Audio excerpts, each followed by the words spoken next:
Keçi boynuzu pekmezinin size 8 altın faydasını anlatacağım. 1. Balgam çözücü etkisi var. Öksürüğe çok iyi geliyor.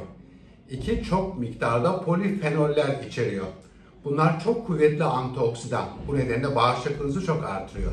Üçüncüsü LDL. Kötü kolesterolü düşürmede yardımcı. Dördüncüsü selenyum içeriyor. Bu nedenle enfeksiyonlara karşı direnciniz artıyor. Beşincisi A, B ve E vitaminleri içeriyor. Özellikle cilt, saç ve göz sağlığına çok iyi geliyor. Altıncısı sodyum, potasyum, kalsiyum, magnezyum gibi mineraller içeriyor. Metabolizmanızı artırıyor ve enerjinizi artırıyor. Yedincisi demir içeriyor. Kansızlığa çok iyi geliyor. Sekizincisi çözülmez lifler var. Kabızlığa çok iyi geliyor. Günlere kadar alın. 2-3 tatlı kaşığı almanız yeterli. Beni dinlediğiniz için çok teşekkür ederim.